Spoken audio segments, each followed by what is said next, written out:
I've never gone viral before. Like, what do? I started sweating. Like, I don't know. That is like, that's a lot of faces watching that.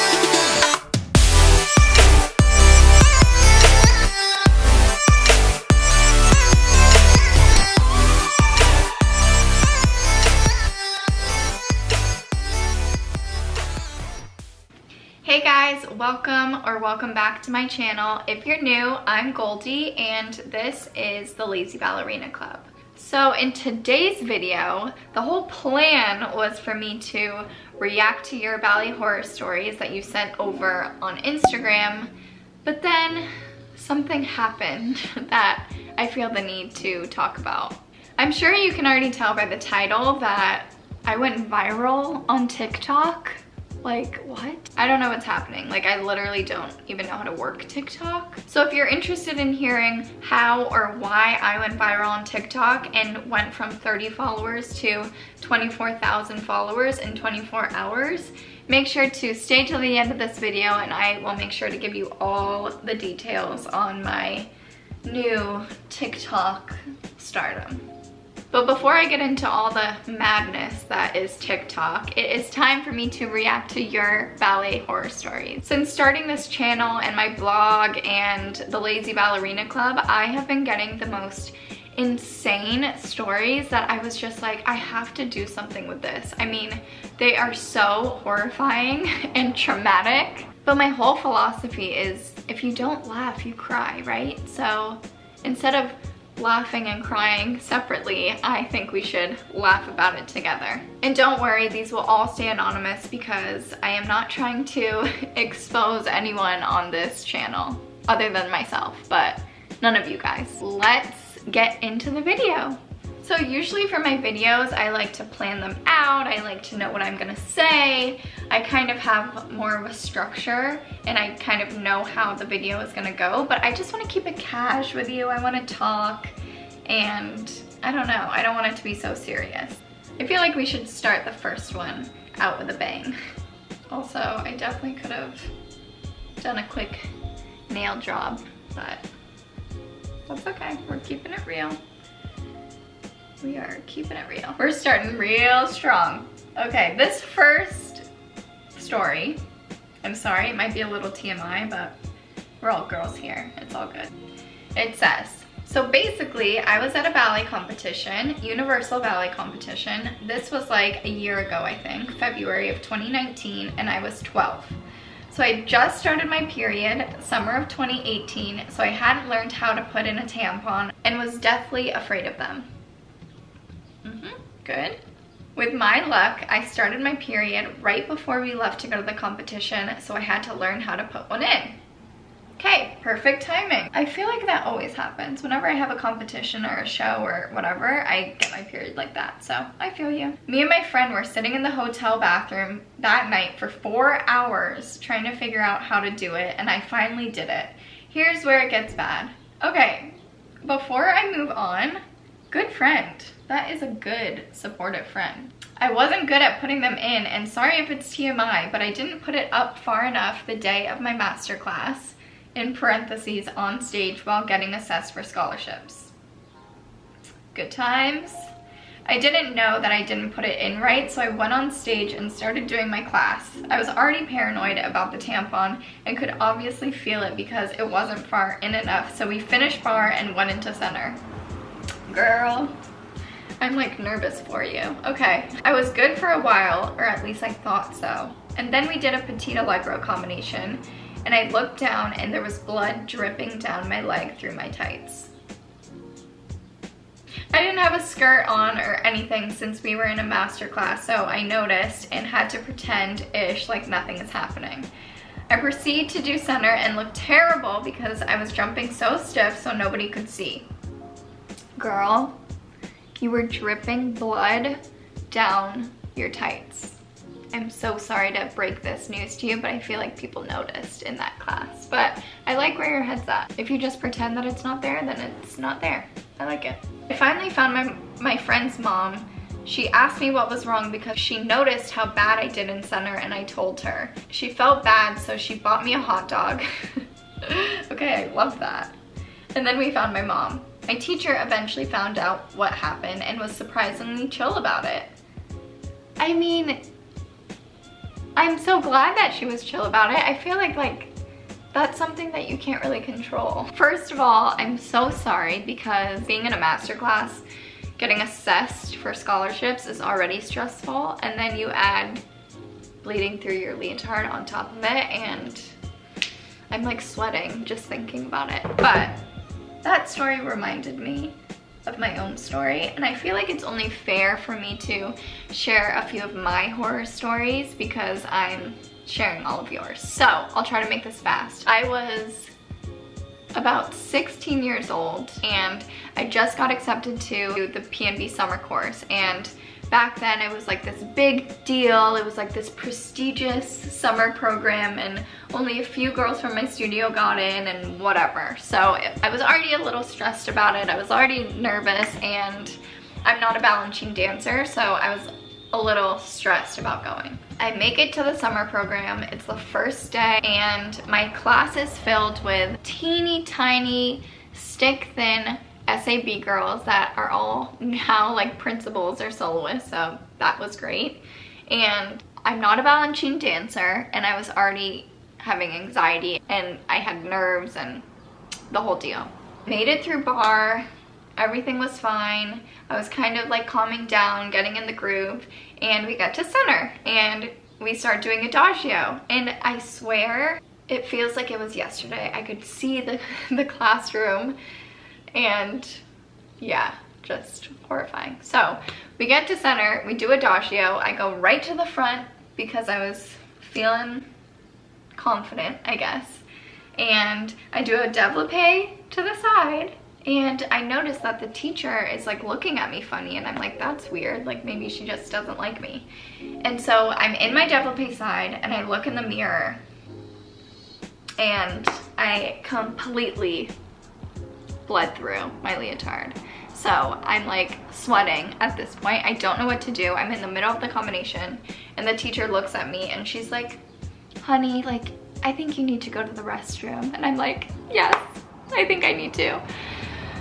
So I scurry out of the studio. I run down to the front desk lady, and I was like, please, do you have a tampon or anything? Like, I'm like holding back tears at this point.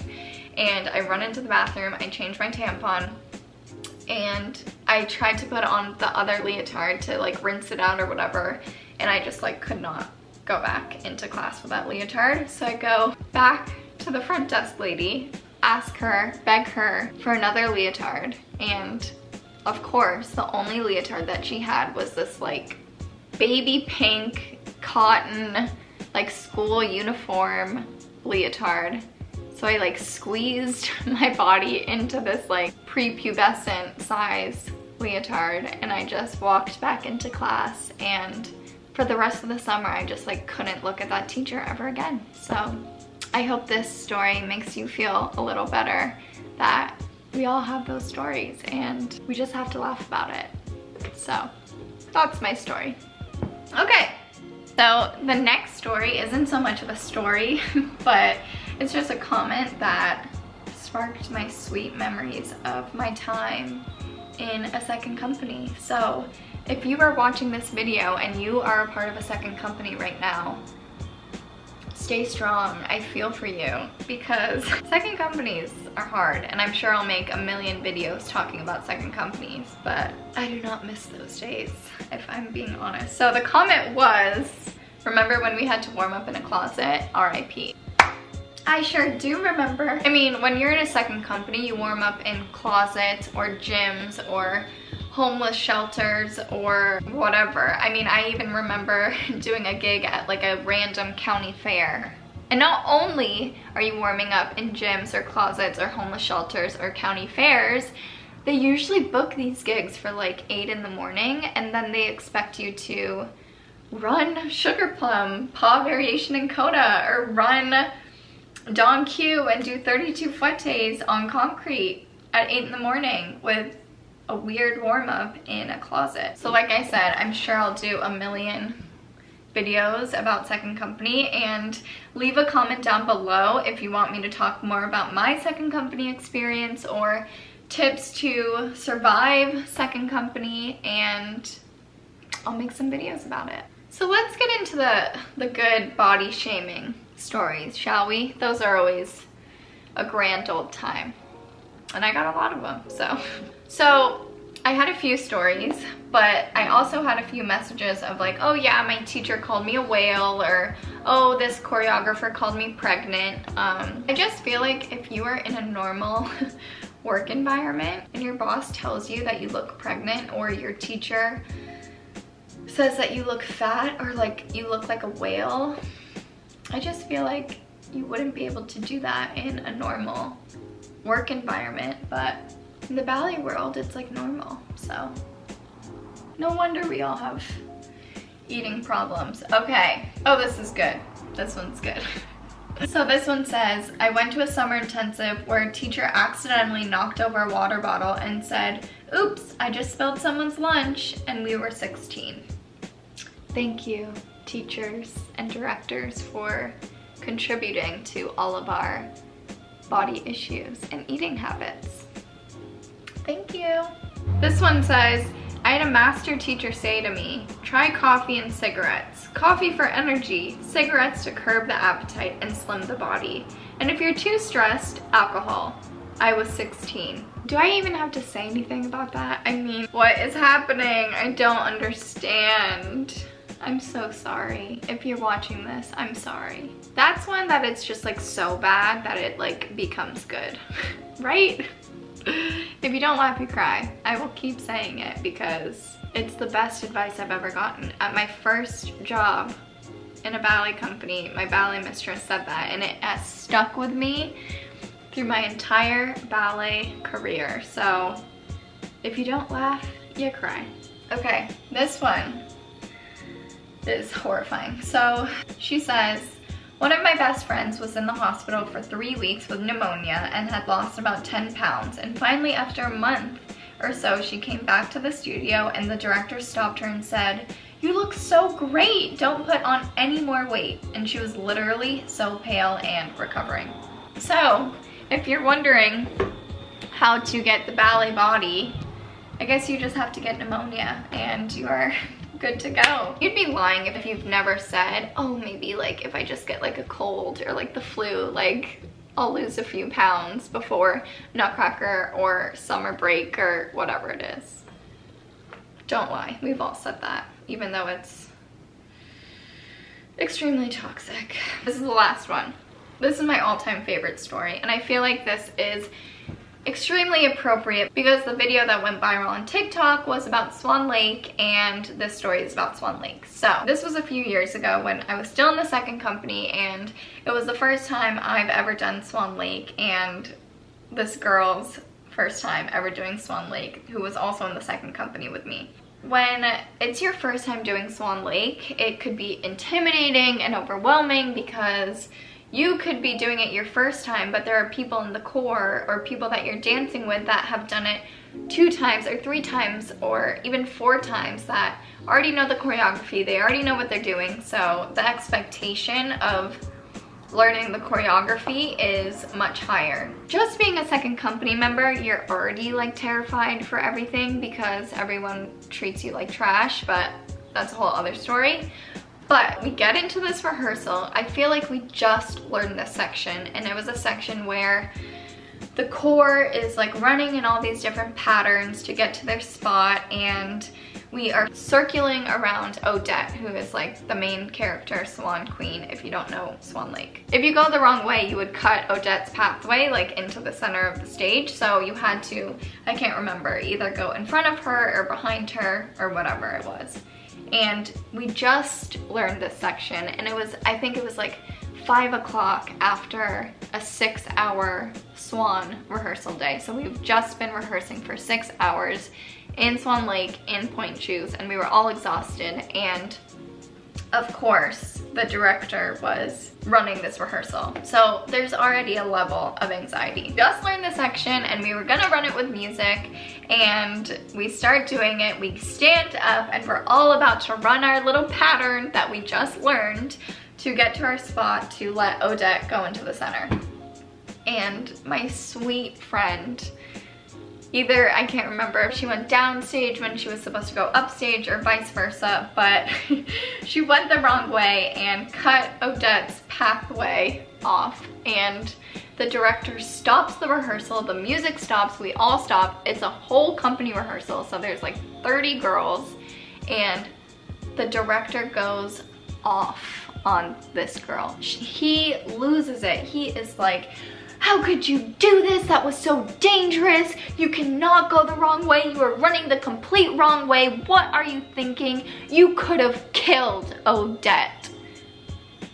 And we were all just like, she could have killed Odette? Like, really? Running the wrong way? Like, it was just so beyond, and this poor girl was singled out, and we just learned it. And to this day, whenever I talk to this girl or talk about Swan Lake, this story is just in my head. Like, you know, you could have killed Odette. Like, you have to be more careful next time. Which is a classic memory that I hold dearly to my heart. And she could have killed Odette. Hate to say it, but he's right. I think I'm gonna leave it on that note, and you guys sent me so many more stories, but I'm trying not to make this video like an hour long. So leave a comment down below if you would want a part 2 to this or a part 3, because I feel like I could make a million parts to reacting to your stories or just sharing my own horror stories, because I got a few. So before I go, I'm sure you're desperately wanting to hear about my TikTok experience, how I went from 30 followers to almost 30,000 followers in like 48 hours. And I hate to say this, but I honestly wish I had a more exciting story for you. So the other day I was scrolling through TikTok like I normally do before I go to sleep, and my friend Blaine was on my For You page, and Blaine and I danced in a second company together at my very first job. So I was like, oh my God, Blaine is on my For You page. What is he doing on TikTok? If you're interested in watching or following Blaine, I'll leave his stuff in the description because he's like actually funny. Anyways, I texted him saying, Blaine, what are you doing on TikTok? Like, what is going on? And he was like, Goldie, you have to start posting ballet content on TikTok. It is too easy. They just eat it up. Like, you have to start doing it. And I was like, I literally don't know how to use TikTok, but like, I guess I'm down. Like, I don't know. So then I started scrolling through my camera roll, seeing if I had anything that I could post. And I stumbled upon this video from Swan Lake, from when I did Swan Lake like 4 years ago. And I was like, okay, there are girls in tutus, like that's cool. Backstage, like maybe this will be good. I don't know. So I posted it, not thinking anything of it. Like, I don't even think I watched the whole video before I posted it. And I was like, okay, like this will do. And within like 10 minutes of posting this video, I was like, oh, people are actually seeing this. Like, it's not just like my one best friend and my boyfriend watching this. Like, people are getting this on their For You page. So then it started going from 1,000 views to 10,000 views to 50,000 views, all the way up to 1 million views. And at that point I had like anxiety. I was like, this, I've never gone viral before. Like, what do? I started sweating. Like, I don't know. That is like, that's a lot of faces watching that. I don't know. It was just like insane. Now, at the time that I'm filming this video, my little Swan Lake video is at 5.4 million views and 1.7 million likes. Like, what? In 24 hours, I went from 30 followers to now today I have almost 30,000 followers. So that's how I went viral. I still don't really know why this video went viral, and I've tried to recreate it to see if any other video of mine has reached that point, but I don't know. This video is special. So obviously TikTok is an extremely powerful app, and if you are trying to get some followers or get some clout in a quick minute, go on TikTok, try and post a video and see what happens. I wish I could give you a formula or a strategy on how I did it, but I honestly have no idea how I did it, and I still don't really know how to use the app, but I guess it's fun. I don't know. I just don't know what's happening. Like, do I move to LA? Do I join the hype house? Like, am I Charlie now? Like, I don't know. I'm just trying to figure out my next move in this TikTok world. So that is my story on how I went from 30 followers to 30,000 followers in a little less than 48 hours. And I hope you enjoyed this video. If you're from TikTok and you have subscribed to my channel, hi, welcome. I'm Goldie, and I hope you enjoyed this video, and leave a comment if you want me to do a part 2 to this or talk more about my own ballet horror stories. And if you haven't already, subscribe, like this video, give it a thumbs up, and I guess follow me on TikTok. Like, I do that now? Am I a TikToker now? I sure hope not. I'm too old for that. All right, see you next week.